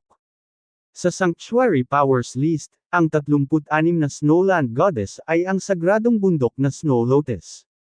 At dugo ng dragon. Naglakad si Su-han sa huling kuweba. Sa totoo lang, medyo gusot siya. Sa sandaling ito, nasa Dragon Vein Realm pa lang siya. Ito ay hindi makalusot, ngunit ang mababang antas ng dugo. Hindi nag-abala si Su-han na gamitin ito. Nakakainsulto iyon sa pangalan niya ng sinaunang demonyong dragon. Bago magkaroon ng magic cultivation base si Su-han, maaari niyang baliwalain muna ang martial art realm na ito. Ngunit habang lumilipas ang panahon, sa pag-unlad ng Tusen Pavilion, ang mga kalaban sa hinaharap ay lalakas, at alam ni Su-han na hindi sapat na umasa lamang sa paglilinang ng kanyang dakilang Magister. At ang kanyang ultimate goal ay ang pagsamahin ng martial arts at magic cultivation base, ang ganyang point ay tinatawag na true horror. Sa ganitong paraan, malapit nang masira ang kaharian ng dugo ng dragon. Kung ito ay ibang dugo, wala pa ring pakialam si Su-han, ngunit ang dugo sa kuwebang ito ay dugo ng dragon, na siyang pinakamalakas na dugo maliban sa pseudo-dragon. Kung ikukumpara sa ikapitong order na dugo ng hayop sa Dragon Martial Continent, hindi alam ng dugo ng dragon na ito kung gaano ito kalakas. Kung ito ay papalitan ng ibang tao, ito ay tiyak na magsasama at magbubukas sa kaharian ng dugo ng dragon. Ngunit ang layunin ni Su-han ay totoong dugo ng dragon. Ang dugo ng dragon na ito ay kulang pa rin ng ilang mga grado para sa kanya. Ito ang dahilan kung bakit siya nagpupumilit. Kung totoong dugo ng dragon, mag-fuse agad siya, kung dugo ng hayop, hindi man lang niya titignan, pero dugo ng dragon, nasa gitnang posisyon, nakakahiya. Dahil sa kasalukuyang sitwasyon ng Longwo Continent, napakahirap na makahanap ng isang patak ng tunay na dugo ng dragon. Sumimangot si Su-han, ngunit naaalala ko na ang sinaunang emperador na si Saint Demon ay naglagay ng isang patak ng totoong dugo ng dragon sa mundong ito ng Diyos ng demonyo, ngunit hindi ko alam kung saan niya ito inilagay. Bahagya siyang napaungol, nang papasok na si Su-han sa kuweba, may malakas na sigaw, at bigla siyang dumating mula sa hindi kalayuan. Bagay ng aso, mamatay ka para sa akin. Boom! Nang bumagsak ang boses, isang malaking fistlight din ang marahas na binomba si Su-han. Sumimangot si Su-han. Mula sa kamao at boses na iyon, alam ni Su-han na ang taong bumaril ay tiyak na walang bakas ng umaagos na tubig ng Giant Island. Harangin mo sila. Bahagyang nagsalita si Suhan at pumasok sa kuweba. Sa bakana ng kuwebang ito, mayroon ding isang mapusyaw na kurtina, ngunit ang maliwanag na kurtinang ito ay maaninag at nakikita ang lahat ng nasa loob ng kuweba. Ito ang batas ng kalawakan. Tumawag ka. Isang figure ang sumugod mula sa malayo, na may halong kamanghamanghang mga ilaw ng kamao, ito ay ang umaagos na tubig na walang bakas. Bumagsak ang kanyang kamao, ngunit nakapasok na si Suhan sa kuweba, at ang hamarang sa kanya ay isang higanteng sawa na mahigit 10 metro ang haba. Boom! Dumaan ang buntot ng higanteng sawa at bumangga sa kamao, na diretsyong tumangay sa huli sa kawalan. Okay, nanliit ang mga mata ni Liu Shuiwen, isang tier 5 monster na naman. Ang higanteng sawa na ito ay mas malakas kaysa sa 5 ulo na pinaghalong matako na pagkain, at tiyak na umabot sa antas ng 5th order pick. Sabi ng Elder Eternal sa tabi ni Liu Shuiwen. Hindi nila alam na malapit nang maging dragon ang higanteng sawa na ito. Kung inayos ito ni Suhan sa isang selyo 10-10 milyong taon na ang nakalilipas, natatakot ako na ang pagwawalis ngayon ay sapat na upang patayin silang lahat. Ano naman ang tier 5? Malamig na bumantong hininga si Liu Shuiwen, ito ang pangalawang light curtain. Sinabi ni Haring Yuni Daming na sa ikalawang light curtain, mayroon pa ring 3 kuweba na may mga kayamanan, at ang mga kayamanan sa 3 kuwebang ito ay dapat na mas maganda kaysa sa una. Ang kuweba sa liwanag na kurtina ay hindi mabilang na mahalaga, kahit si Haring Yuni Daming ay nabigo na pumasok dito noong huling pagkakataon. Mukhang Liang Xiaohui ang tawag sa taong iyon, di ba? Kumunot ang noo ni Duan Mucha, medyo kakaiba ang taong ito. Maging ang ilaw na kurtina sa labas o ang ilaw na kurtina sa pasukan ng kuweba ay tila walang epekto sa kanya. Kahit ang maraming halimaw na nagbabantay sa kuweba ay tila sumusunod sa kanya. Command, parang ang taong ito ang master dito. Joke. Malamig na ngumuso si Liu Shuiwen, umaasa lang sa kanya bilang isang Dragon Vein Realm. Ang aking may-ari ng Giant Island ay minsang nagsabi na ang lugar na ito ay ang mundong iniwan ni Teiko. Siya si Liang Xiaohui ay anak lamang ng isang maliit na pamilya sa isang county. Paano naiintindihan niya? Hindi ko alam ang tungkol sa liham ng imbitasyon ng Wanbao Pavilion, kaya bakit ito nauugnay sa may-ari ng lugar na ito? Boom! Kapag nagsasalita, sunod-sunod niyang binaril, patuloy na binobomba ang higanteng sawa. Ngunit ang kanyang kamao, sa harap ng higanteng sawa, ay marupok ng papel. Nanatili sa kuweba ang dambuhalang sawa, tila binabantayan ito. Ang umaagos na tubig ay umatake ng walang bakas, at pagkatapos ay gumanti ito. Tumigil ang umaagos na tubig ng walang bakas, at tahimik itong nagmamasid. Kung sa pagkakataong ito, hindi ko naiiwan na iyon, anong mukha ang dapat kong tawaging anak ng isang superpower? Tumingin si Liu Shuiwen kay Duan Muxi. Obvious naman ang ibig sabihin, gusto kong mag-shooting si Duan Mucha. Hintayin mo siyang lumabas. Bahagyang napaungol si Duan Muxi, at sinabing, ang pakikitungo sa higanteng sawa na ito ngayon ay inuubos lamang ang kapangyarihan ng dragon, at hindi ito magkakaroon ng malaking pagkakaiba. Ito ay mabuti. Tumingin muli si Liu Shuiwen sa iba, kung gusto mo ng mga kayamanan, maaari mo silang barilin ng magkasama, kung hindi, lumayas ka sa akin. Nang marinig ang mga salita ni Liu Shuiwen, lumubog ang mga ekspresyon ng iba, ngunit hindi sila umalis. Sa sandaling ito, nagkaroon ng malakas na hiyawan sa kuweba. Ang pag-ungol na ito ay umalangaw-ngaw mula sa lahat ng direksyon, na para bang niyayanig ang buong kuweba para gumuho. Matapos marinig ito ng umaagos na tubig ni Wuan at ng iba pa, naramdaman na lamang nila ang pag-ugong sa kanilang mga tainga, na lubhang hindi komportable. Sa oras na ito, ang tunog ng Dragon Ming ng Dragon. Nanliit ang mga mata ni Duan Mo at lumiwanag ang kanyang mga mata, may dugong dragon doon. Hindi na kailangang sabihin, nakita na ni Liu Shuiwen ang lahat ng nangyari sa kuweba. Nakita ko si Suhan na nakatayo doon, hawak ang isang bote ng jade sa kanyang kamay, at isang malaking anino ang lumitaw sa itaas ng bote ng jade. Ang multo na iyon ay ang multo ng dragon. Dugo ng dragon talaga. Ito ay karapat-dapat sa tarangkahan ng lahi ng USA, mayroon talagang dugo ng dragon, kung makuha ko ito at marimel ang dugo ng dragon, tiyak na tataas ang aking lakas ng hindi mabilang. Sabay tayong barilin at patayin ang taong ito, Itong dugo ng dragon, hinihintay kong makuha ito. Nagmamadali din ang paghinga ng ibang tao, kahit na lahat sila ay mga anak ng malalaking kapangyarihan, marami sa kanila ay mga first class na sekta, ngunit pabayaan ang mga first class na sekta, kahit na sa mga super sect, hindi naman kailangan ng dugong dragon. Kahit na mayroon, tiyak na kakaunti ito. Sa panahong ito, kahit ang dragon ay hindi nakikita. May isip kung gaano kahalaga ang isang patak ng dugo ng dragon. Pagkalabas niya, one blow will kill. Malamig na sabi ni Duan Musaisen. Simula nang pumasok siya sa gate ng kompetisyon ay halos hindi na siya nakagalaw. Kahit bumukas lang ang tubig na walang bakas, hindi siya direktang pumayag. Ngunit sa sandaling ito, nang makita ang dugo ng dragon, sa wakas ay hindi niya napigilan. Ngunit ang mga mata na walang bakas ay pulang dugo na, at isang mayamang kulay ng kasakiman ang lumabas mula rito. Nanunumpa siya na hanggat makukuha niya itong patak ng dugo ng dragon, tataas ng ilang metro ang kanyang higanteng espiritong katawan. Ito ay ilang metro, ngunit ang lakas ay tumataas. Sa ilalim ng mga tingin ng hindi mabilang na mga tao, sa wakas ay hinawakan ni Suhan ang bote ng jade sa kanyang kamay. Sa sandaling ito, muling huminga ang higanteng Dragon Phantom, na wala ng malakas, at lahat ay pinagsama sa bote ng jade. Tumalikod si Suhan at lumabas ng kuweba. Patay. Paglabas niya, agad na bumaril si Liu Shuiwuan, at sa kanyang kamao, may 4 na malalaking multo na lumabas, ito ay ang purple at gold dragon skill ng Giant Island 4 Elephant Feast. Boom boom boom boom. Bago bumagsak ang pag-atake, nagkaroon ng dagandong mula rito, at sa lakas ng agos ng tubig na walang bakas, ang 4 na larawang banal na kamao ay ganap na may kakayahang makipaglaban sa Diyos ng Dragon. Tumawag ka. Kasabay nito, bumaril din si Duan Muchi, ang mahabang espada ay naging langit na puno ng liwanag, parang ulan ng mga espada, na tumatakip sa langit sa ibabaw ng Suhan.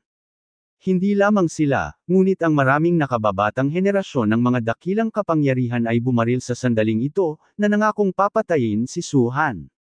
Biglang lumingon si Suhan, nakatingin sa lahat, isang malamig na liwanag ang biglang lumitaw sa kanyang mga mata. Sa paulit-ulit na pagbaril sakin, nakaka-face talaga to no. Nang bumagsak ang boses, pinitik ni Suhan ang kanyang palad, at agad na lumitaw ang staff ng Divine Sound. Wow! Kinaweya ni Suhan ang staff ng Divine Sound, at isang malaking bola ng apoy ang lumabas mula sa manipis na hangin, na binomba ng walang kamali-mali na 4 na kamao ng elepante.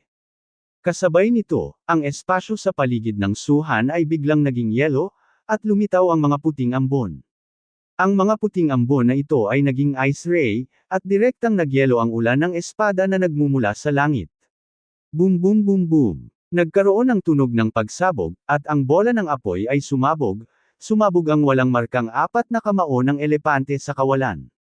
Ano? Nagulat ang lahat, naputol lang ang pag-atake ni Liu Shuiwuan at Duan Mucha.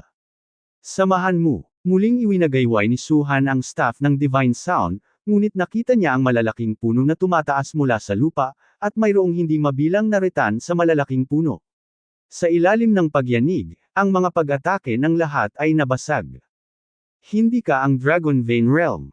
Sinabi ni Duan Muchi sa pagkabigla, ang Dragon Vein Realm ay ganap na imposible na magkaroon ng ganoong lakas. Ang daming nagsasabi nito, hindi ikaw ang una. Umiling si Suhan.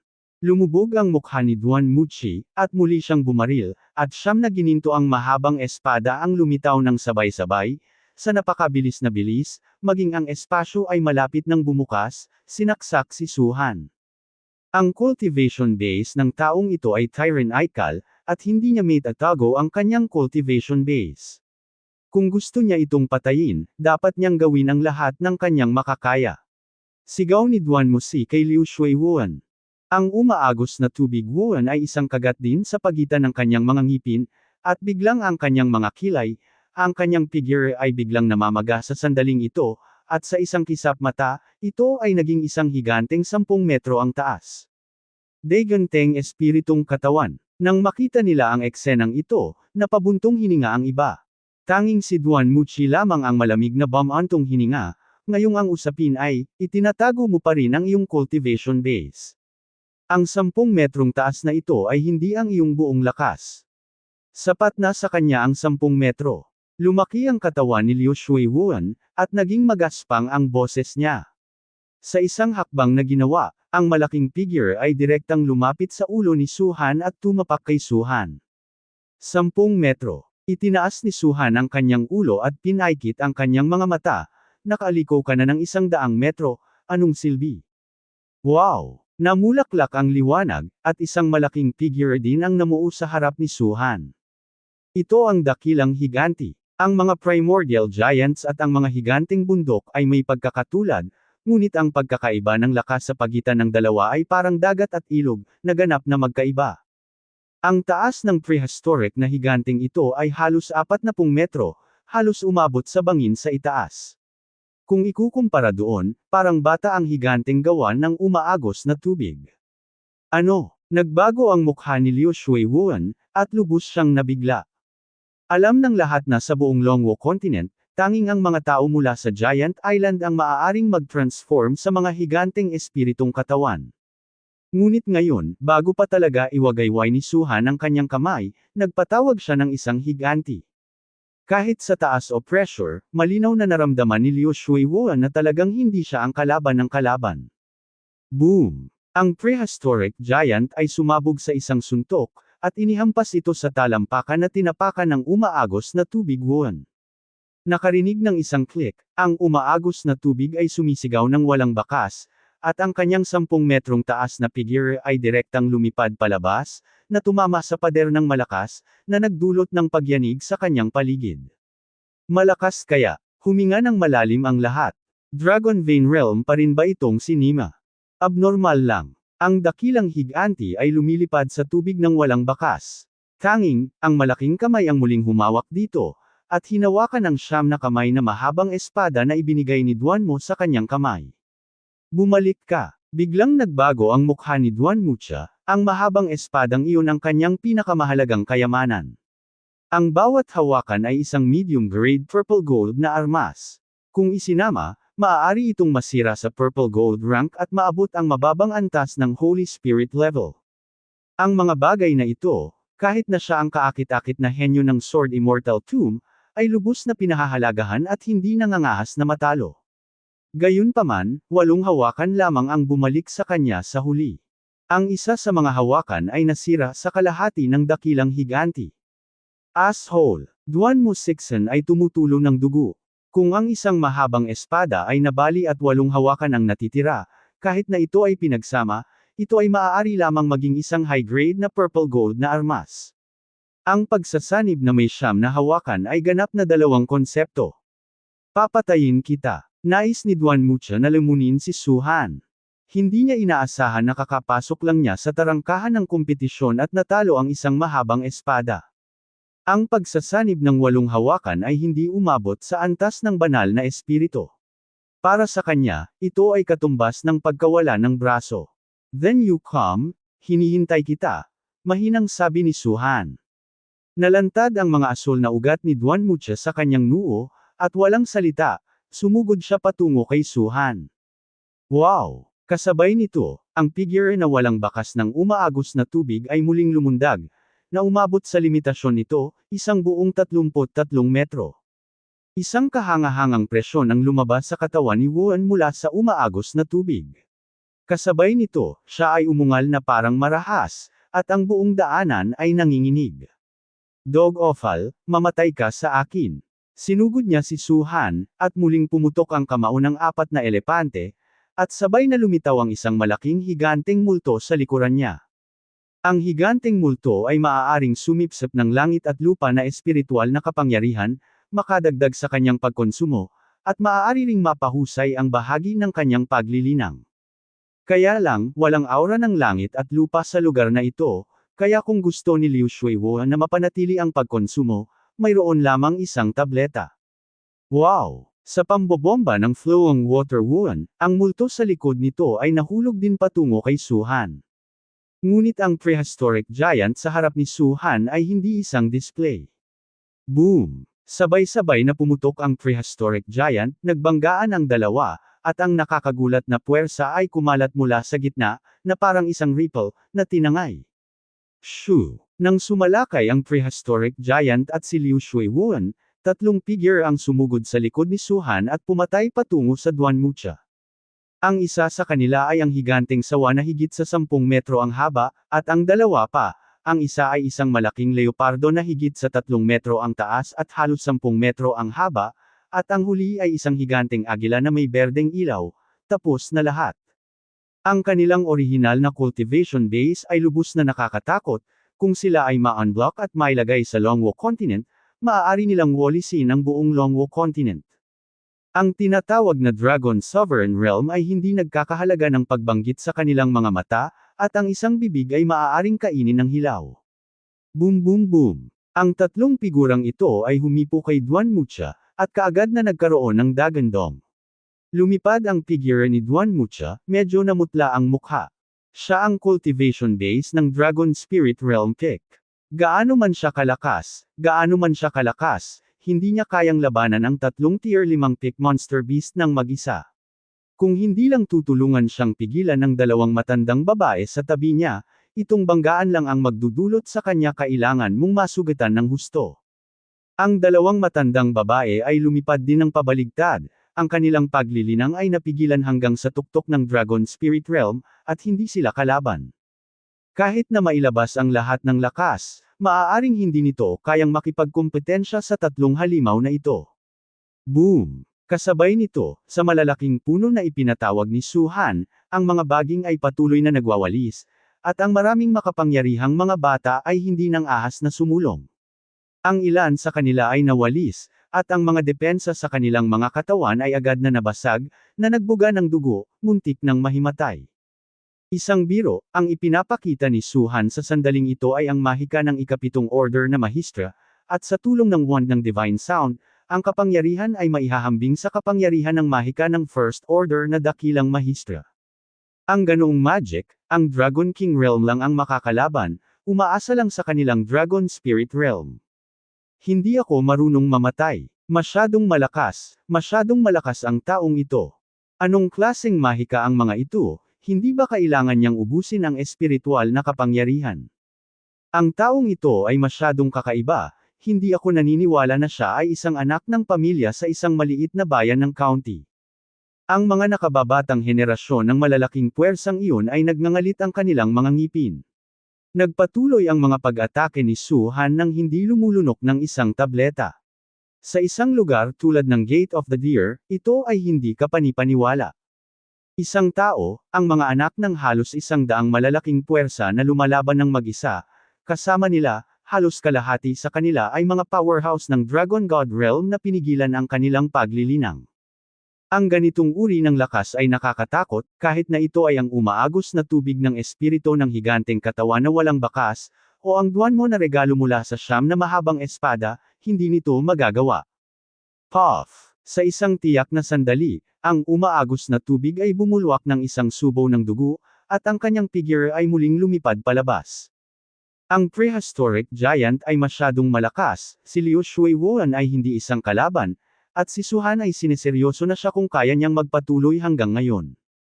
Para naman kay Duanmucha, na kinubkob ng tatlong halimaw tulad ng higanteng sawa, huwag na lang mag-counterattack, mapalad na mailigtas ang kanyang buhay. Sa lakas mo, gusto mo akong patayin. Nagsalita si Su Han sa mahinahong tono. Wow! Sa sandaling ito, dalawang figure ang biglang lumitaw mula kay Su Han. Ito ay si Elder Ahai at isa pang matandang lalaki. Ang dalawang taong ito ay parehong taga Giant Island. Pagkatapos nilang magpakita, hindi na sila nagsalita, lumitaw ang isang purple gold na dagger sa kanilang mga kamay at direktang tumusok sa likod ng ulo ni Su Han. Ngayon na ba lalabas? Pasensya na talaga. Tumaas ang sulok ng bibig ni Su Han, nang hindi umiwas ni Katie Ting. Sakto namang sasaksakin na siya ng punyal, ang mga mukha ni na Hailaw at Lao ay nakangiti, at ang umaagos na tubig ay walang bakas ng tawa, ang espasyo sa likod ni Su Han, biglang nabasag. Shoo! Lumitaw ang maitim na mga bitek, at ang mga di nakikitang talam ng hangin ay lumipad mula sa kanila. Yung mga wind blades ay parang mga blades na may hawakan. Sa sandaling lumitaw sila, ang dalawa ng Hailaw ay hindi nakaiwas sa kanila dahil sila ay masyadong malapit, kaya sila ay naputol ng talam ng hangin. Ano? Ang mga ekspresyon ng dalawa ay nagbago ng husto, at sila ay napahiyaw pabalik. Kuya Hai. Biglang natapos ang halakhak na walang bakas. Hindi siya makapaniwala sa lahat ng nakita niya, ang dalawa ni Hailao ay parehong nasa Dragon God Realm. Kahit na ang kanilang cultivation base ay pinigilan, ang kaharian ay naroon, at ang kanilang bilis ng reaksyon ay hindi mas mabilis kaysa sa normal na rurok ng Dragon Spirit Realm. Pero yun nga, sa isang iglap, naputol ang mga braso niya. Salamat sa regalo. Bahagyang ngumiti si Suhan, iwinagayway ang kanyang palad, at tinanggap ang lahat ng dalawang purple gold dagger sa space ring. Ito ay karapat-dapat sa isang malaking kapangyarihan, at kapag ito ay naibenta, ito ay isang purple gold item. Ito ay nangyayari na ang Tushen Pavilion ay kulang sa mga item na ito, kahit na ito ay ibenta, maaari itong nagkakahalaga ng maraming pera. Shoo! Nang magsalita siya, mas marami pang mga talam ng hangin, sunod-sunod na umaagos mula sa mga bitik, hindi lamang napatay ang dalawang matanda, kundi pati ang umaagos na tubig ng walang bakas. Master, pumunta ka na. Yumangay si Hailao. Pero ikaw. Pabayaan mo kami, masyadong malakas ang cultivation ng taong ito, bilasan mo. Sigaw ulit ni Hailao. Pagbabasa ng Yuyuo, Uukansho, com. Sinulyapan ni Liu Shuiwuan si Suhan, na pumatay sa kanyang puso. Ngunit alam na niya na hindi siya ang kalaban ni Suhan, at walang pag-aalinlangan sa sandaling ito, tumalikod siya at tumungo. Hindi ka pa rin umaalis. Bahagyang nagsalita si Suhan, nakaharang ang malaking puno sa lahat ng kalsada, at ang tungkod sa ibabaw nito ay gamulong patungo sa umaagos na tubig ng walang bakas. Hindi mo maaaring panatilihin ang anak. Malamig na bumantong hininga si Elder Hai, at ang figure ay mabilis na lumabas, at ang pamimilit ng Dragon God Realm ay lumabas mismo sa kanyang katawan. Iyon ang pamimilit ng rurok ng Dragon God Realm, na nagwawalis sa lahat, at nang ito ay sumiklab, ang katawan ni Elder Ace ay mabilis na tumaas, naging isang higanteng espiritong katawan. Ang dalawa sa Hailao ay ang pinakamataas na kapangyarihan ng Dragon God Realm.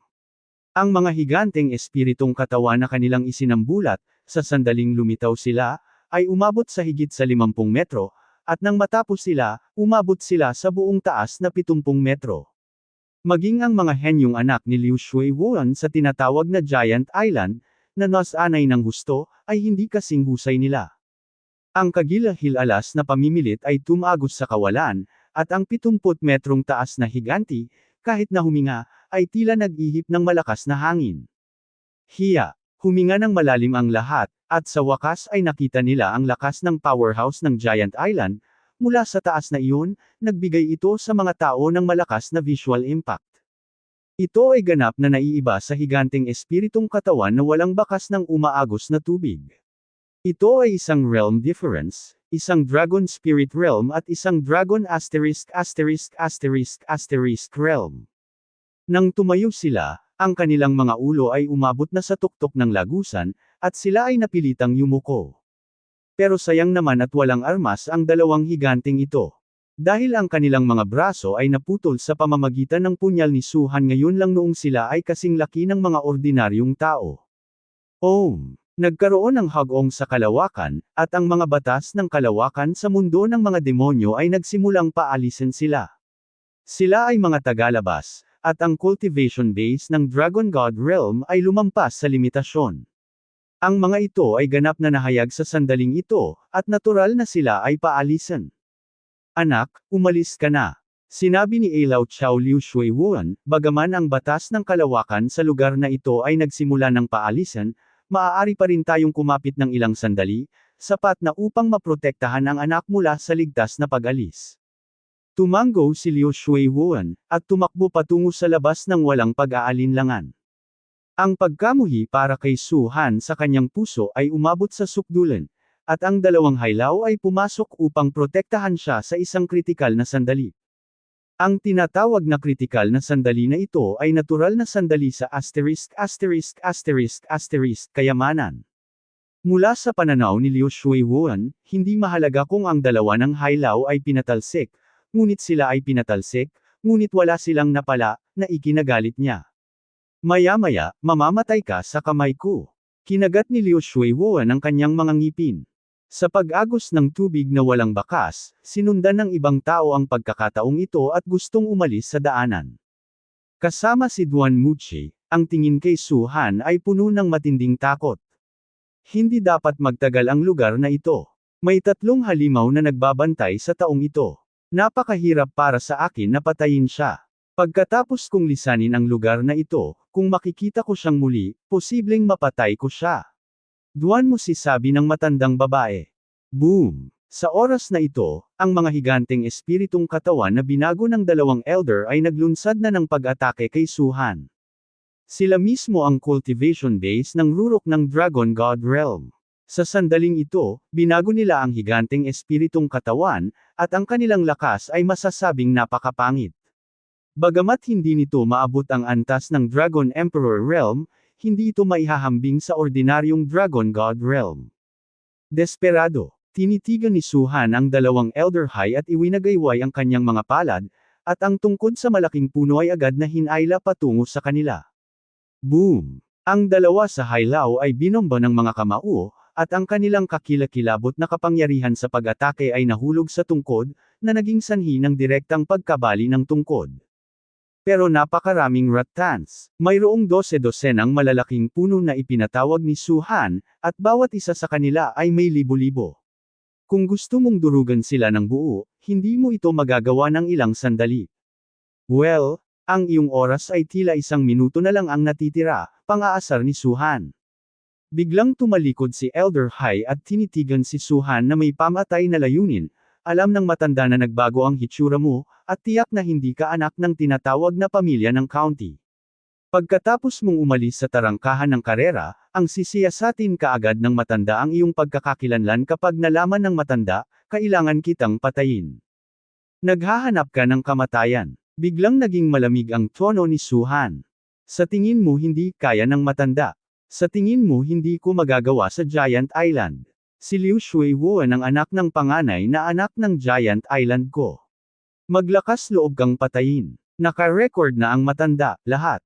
Kung ikaw ay patay na iniwan ang tarangkahan ng lahi ng USA na buhay, tiyak na makikita mo ang mga bagay na panghabang buhay mong pagsisisihan. Muling bamantong hininga si Hailaw.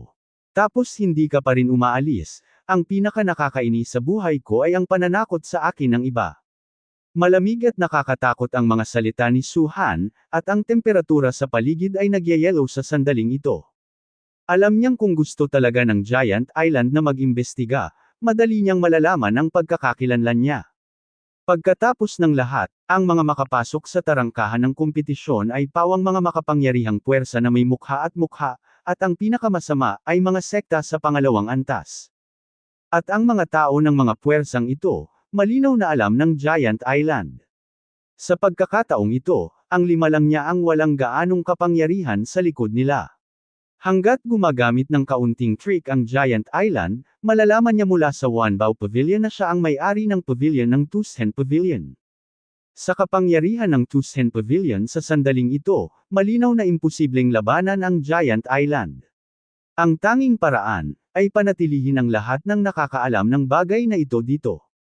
Sa kanila, ang unang nagpasan ng bigat ay ang 2 matandang nasa harapan nila. Para naman sa kanila ni Liu Shuiwuan, malinaw na naalala ni Su-han na pagkatapos umalis sa Kibao Mountain, isa-isa silang hahabulin. Ihip ng hangin. Kinaweya ni Su-han ang staff ng Divine Sound, at nabasag ang paligid, at lumitaw ang malalaking itim na bitek. Ang bugzo ng hangin na lumalabas mula dito, nagiging sunod-sunod na wind blades, ang talas nito ay nakakabigla, maging ang 2 matandang lalaki na naging higanteng mga espiritong katawan ay tumibok ng malakas sa kanilang mga puso. Anak, ikaw ay talagang napakalakas, ngunit ito ay hindi sapat upang panatilihin kami. Habang nagsasalita si Elder High, isang malaking baluti ang lumitaw sa kanilang 2. Ang armor na ito ay isa ring Zigen level na item, at ito ay isang top-grade Zigen level na defensive equipment. Ito ba? Kinaikit ni Su-han ang kanyang mga mata, talagang mamamatay tao siya sa 2 taong ito. Kung hindi siya binyantaan ni Hailaw ng ganoon, baka talagang palayain sila ni Su-han, ngunit nagkasala si Hailaw at hindi na siya mabubuhay. Darating ang ulap. Muling nagsalita si Suhan, at maraming maitim na ulap ang talagang lumitaw sa tuktok ng daanan. Ang mga madilim na ulap na ito ay hamarang sa mga mata ng dalawang haylaw, at may mga pilak na ahas na kulog na dumaan sa kanila, na hinampas ang kanilang mga ulo. Boom boom boom. Isang kakilakilabot na dagandong ang nagmula sa dilim, ang dalawa ng haylaw ay patuloy na umatras. Ang kapangyarihan ng ahas na pilak ay masyadong malakas, ito ay nakakatakot, at ito ay napakalakas na hindi sila makapaniwala. Puff! Kasabay nito, dumating na rin ang talam ng hangin. Nang gupitan ito sa top-grade purple gold armor, ang armor ay direktang napunit na parang isang piraso ng manipis na papel. Ano? Malaki ang ipinagbago ng mga ekspresyon ng dalawa ni Hailao. Alam nila na ang talam ng hangin ay matalas, ngunit hindi nila akalain na ito ay magiging napakatalas. Ang baluti na ito ay isang defensive item na kanilang ipinagmamalaki. Ito ay inspirasyon ng lakas ng rurok ng Dragon God Realm. Ang parehong antas ay hindi maaaring masira ang kanilang depensa, kahit na ang cultivation base ay mas malakas kaysa sa kanila, hanggat hindi ito umabot sa Dragon King Realm, hindi rin sila maaaring patayin. Ngunit ang hindi nila mapaniwalaan ay ang baluti na tanging ang Dragon Sovereign Realm lang ang mababasag ay marupok sa harap ng Windblade.